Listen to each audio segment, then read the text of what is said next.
This is TruFire Archery Compound Bow Draw Check Adjustment Tool. So basically, when you buy a compound bow, you're using this tool to check your draw length. But it's also a practice tool. So when you're practicing, you need to prevent incidental fire. So you're going to use this one.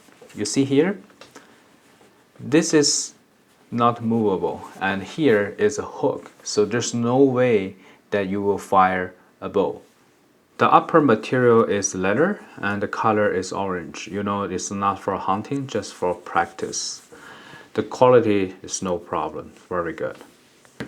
And here you got a lot of holes that you can adjust it. But I think this is a little bit small. For me, I think I'm almost used the maximum. And so just like this. And when you do practice, you basically just hook right here. You will never release a bow using this. So this is only good for checked to draw length, or if you want to practice your strengths, you want to put a bow at home, you need to buy this one. Alright, hopefully this video is helpful. Thank you for watching.